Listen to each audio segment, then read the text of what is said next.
નમસ્કાર મિત્રો, સ્વાગત છે તમારું હેલ્થ એજ્યુકેશન યુટ્યુબ ચેનલની અંદર. મિત્રો, આજના વિડીયોની અંદર આપણે એજ્યુકેશન સાયકોલોજીને લગતા 100 પ્રશ્નો વિશે ચર્ચા કરીશું. આ પ્રશ્નો છે મિત્રો તમારી મદદની કેળવણી, નિરીક્ષક એક્ઝામ તેમજ મિત્રો શિક્ષક બનવા માટેની જે પ્રક્રિયા છે ટેટ ટાટ અને ટાટની જે એક્ઝામ છે તેની અંદર ખૂબ જ ઉપયોગી થઈ શકે છે. એ પહેલાં જો તમે મારી યુટ્યુબ ચેનલની અંદર નવા હો તો ચેનલને સબસ્ક્રાઇબ કરી લેવી, જેથી તમને દરેક વિડીયોની નોટિફિકેશન મળી જાય. તો ચાલો મિત્રો વિડીયોની શરૂઆત કરીએ. તો મિત્રો આજના વિડીયોની અંદર આપણે વાત કરીશું એજ્યુકેશનલ સાયકોલોજીના જે 100 ક્વેશ્ચન છે MCQ પ્રકારના એના વિશે. સૌથી પહેલો પ્રશ્ન છે એજ્યુકેશનલ મનોવિજ્ઞાનના પિતા કોણ છે? તો એ 4 ઓપ્શન આપેલા છે, તો એની અંદર જવાબ આવશે થોર્નડાઇક. સેકન્ડ નંબરનો ક્વેશ્ચન છે શીખવાની યોગ્ય વ્યાખ્યા કઈ છે? તો વર્તનમાં કાયમી ફેરફાર. ત્રીજો પ્રશ્ન છે ક્લાસિકલ કન્ડિશન કોણે આપ્યું? તો જવાબ છે વિદ્યાર્થી મિત્રો પાવલોવ. ઓપરન્ટ કન્ડિશન સિદ્ધાંત કોણે આપ્યો છે? તો જવાબ છે સી સ્કિનર. થોર્નડાઇકનો કયો નિયમ નથી? તો જવાબ આવશે પ્રેરણા. આઈક્યુ નું પૂરું નામ શું છે? તો જવાબ આવશે આન્સર બી. આઈક્યુ નું સૂત્ર કયું છે? તો જવાબ આવશે સી MA + CA. બહુવિધ સિદ્ધાંત કોને આપ્યો છે? તો બહુવિધ સિદ્ધાંત છે તે ગાર્ડનરે આપ્યો છે. ગાર્ડનર મુજબ બુદ્ધિના કેટલા પ્રકારો છે? તો 8.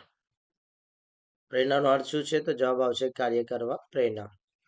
માસ્લો સિદ્ધાંત કયા બાબતનો છે? તો જવાબ છે વિદ્યાર્થી મિત્રો પ્રેરણા. માસ્લો અનુસાર સર્વોચ્ચ જવાબદાર કયો છે? તો જરૂરિયાત છે આત્મસાક્ષાત્કાર. વિકાસનો અર્થ શું છે? તો જવાબ છે સર્વાંગી ફેરફાર. વૃદ્ધિનો સંબંધ કોની સાથે છે? તો શારીરિક સાથે. કિશોરાવસ્થાની ઉંમર કઈ છે? તો જવાબ આવશે સી 12 થી 18 વર્ષ. સ્મૃતિનો સૌથી લાંબો પ્રકાર કયો છે? તો દીર્ઘકાલીન સ્મૃતિ. ભૂલવાનું મુખ્ય કારણ શું છે? તો હસ્તક્ષેપ. વ્યક્તિગત તફાવતોનો અર્થ શું છે? તો વિદ્યાર્થીઓમાં ભિન્નતા. શીખવામાં રસ વધારવા શ્રેષ્ઠ પદ્ધતિ કઈ છે? તો પ્રવૃત્તિ આધારિત શિક્ષણ. બુદ્ધિ પરીક્ષણના પિતા કોણ છે? તો બીને. સ્પિયરમેનનો સિદ્ધાંત કયો છે? તો દ્વિકારક. હર્ટોન કઈ બાબત માટે જાણીતો છે? તો પ્રાઇમરી મેન્ટલ એબિલિટી. ગેસ્ટાલ્ટ સિદ્ધાંત કોની સાથે જોડાયેલો છે? તો કોહલર. ઇનસાઇટ લર્નિંગનો પ્રણેતા કોણ છે? તો કોહલર. સામાજિક અધ્યયન સિદ્ધાંત કોણે આપ્યો છે? તો જવાબ છે બી બંડુરા. અનુસરણ દ્વારા શીખવાનું કોના સિદ્ધાંતમાં આવે છે? તો બી બંડુરા. વ્યક્તિત્વનો અર્થ શું છે? તો જવાબ છે બી વર્તનનો ઢાંચો. વ્યક્તિત્વના પ્રકારો જંગ કેટલા છે? તો ઇન્ટ્રોવર્ટ, એક્સ્ટ્રોવર્ટ. ભાવાત્મક વિકાસ કઈ ઉંમરે વધુ બને છે? તો જવાબ છે બી કિશોરાવસ્થા. શીખવાની સર્વોત્તમ શરત કઈ છે? તો પ્રેરણા. શિક્ષણ મનોવિજ્ઞાન ઉપયોગી છે કારણ? તો જવાબ આવશે વિદ્યાર્થીને સમજવા. સ્મૃતિ સુધારવાનો શ્રેષ્ઠ ઉપાય શું છે? તો પુનરાવર્તન. શિક્ષણમાં દંડનો ઉપયોગ શું છે? મર્યાદિત. શિક્ષકની ભૂમિકા કઈ છે? તો માર્ગદર્શક તરીકે છે. વિદ્યાર્થી કેન્દ્રીય શિક્ષણમાં મુખ્ય કોણ છે? વિદ્યાર્થી કેન્દ્રીય શિક્ષિતમાં વિદ્યાર્થી મુખ્ય છે. સ્મૃતિનો અર્થ શું છે? તો જવાબ આવશે બી અનુભવ સંગ્રહ. સંવેદનાત્મક સ્મૃતિની અવધિ કેટલી છે? તો ખૂબ જ ટૂંકી. તો દીર્ઘકાલીન સ્મૃતિનો સંભવ અનુભવ, બુદ્ધિ, શિક્ષણ અને ઉપરના બધા સાથે છે. ભૂલવાનો સિદ્ધાંત કોની સાથે જોડાયેલો છે? તો એબિંગહાઉસ. એબિંગહાઉસે કયો વક્ર આપ્યો છે? તો જવાબ છે ભૂલવાનો વક્ર. ભાવનાનું મુખ્ય લક્ષણ કયું છે? તો જવાબ આવશે બી તાત્કાલિકતા. ભાવાત્મક વિકાસમાં સૌથી સંવેદન અવસ્થા કઈ છે? તો જવાબ આવશે કિશોરાવસ્થા. વ્યક્તિત્વ શબ્દ કયા લેટિન શબ્દ ઉપરથી આવ્યો છે? તો પર્સોના. વ્યક્તિના ગુણધર્મ સિદ્ધાંત કોણે આપ્યો છે? તો ઓલપોર્ટ.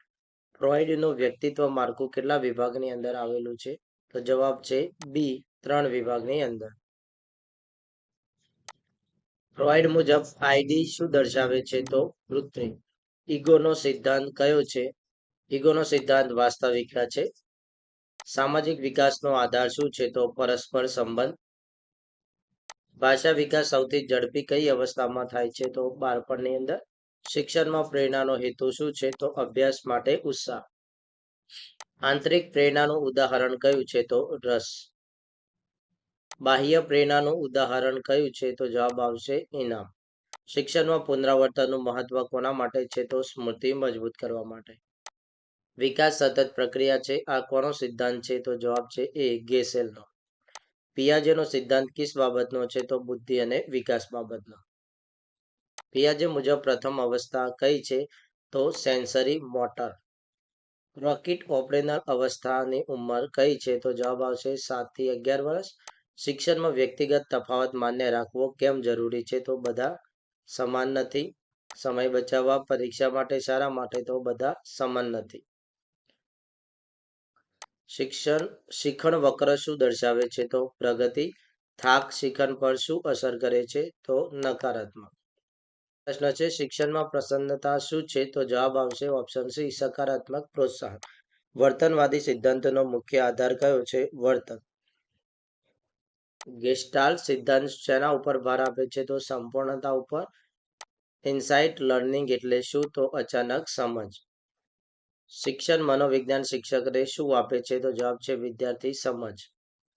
શિક્ષણની ગતિ પર શું અસર કરે છે? તો ઉપરના બધા. પર્યાવરણ, પ્રેરણા અને બુદ્ધિ. વિદ્યાર્થી કેન્દ્રિત શિક્ષણમાં શિક્ષક શું છે? તો માર્ગદર્શક. સ્મૃતિ વધારવા માટે કઈ રીત શ્રેષ્ઠ છે? તો પુનરાવર્તન. શિક્ષણમાં રસ ન હોય તો શું થાય? તો નબળું શિક્ષણ થાય. ભાવાત્મક સંતુલન કોના માટે જરૂરી છે? તો જવાબ છે શિક્ષક અને વિદ્યાર્થી માટે. શિક્ષણમાં રમતોનું મહત્વ શું છે? તો રસ વધારવા માટે. વિકાસ કઈ દિશામાં થાય છે? તો આગળની દિશામાં થાય છે. બુદ્ધિ વારસાગત છે કે પર્યાવરણ? તો પર્યાવરણ પણ છે અને વારસાગત પણ છે. તો બંને આવશે. શિક્ષણ મનોવિજ્ઞાન માટે શા જરૂરી છે? તો શિક્ષણ અસરકારક બનાવવા માટે. બાળકમાં શિક્ષણની શરૂઆત ક્યારે થાય છે? તો જન્મ પછી. અનુસરણ દ્વારા શિક્ષણ કોના સિદ્ધાંતમાં છે? તો જવાબ આવશે બી બંડુરા. સામાજિક અધ્યયનનો આધાર કોના ઉપર છે? તો જવાબ છે અનુસરણ. શિક્ષણ ક્યારે વધુ અસરકારક બને છે? તો રસ હોય ત્યારે. ભાવના અને શિક્ષણ વચ્ચે શું સંબંધ છે? તો ગાઢ સંબંધ છે. શિક્ષણનો હેતુ શું છે? તો જવાબ છે વર્તન બદલાવ. શિક્ષણમાં મૂલ્યાંકનનો હેતુ શું છે? તો પ્રગતિ માપવું. સતત અને સર્વગ્રાહી મૂલ્યાંકન શા માટે જરૂરી છે? તો વિકાસ માટે. શિક્ષણ ઉપર પર્યાવરણની અસર કેવી બને છે? તો વધારે બને છે. શિક્ષણમાં સકારાત્મક શિક્ષણનો લાભ શું થાય છે? તો સહકાર. વિદ્યાર્થીમાં આત્મવિશ્વાસ વધે ત્યારે શિક્ષણ વધે છે. પ્રેરણા ન હોય તો શું થાય? તો શિક્ષણમાં ઘટાડો થાય. શિક્ષણ મનોવિજ્ઞાન કઈ સાથે સાથે જોડાયેલું છે? તો મનોવિજ્ઞાન. શિક્ષણની પ્રક્રિયામાં મુખ્ય કોણ છે? તો જવાબ છે વિદ્યાર્થી. શિક્ષણનું પરિણામ શું છે? તો વર્તન પરિવર્તન. બુદ્ધિ પરીક્ષણનો ઉપયોગ શું છે? તો વર્ગીકરણ માટે. શિક્ષણ માટે શ્રેષ્ઠ સમય કયો છે? તાજગીમાં. શિક્ષકનું મુખ્ય લક્ષ્ય શું છે? વિદ્યાર્થી વિકાસ. શિક્ષણ મનોવિજ્ઞાનનું ક્ષેત્ર કયું છે? તો જીવનભર. શિક્ષણમાં અનુભવનું મહત્વ શું છે? તો વધારે. શિક્ષણ મનોવિજ્ઞાનનો અંતિમ હેતુ શું છે?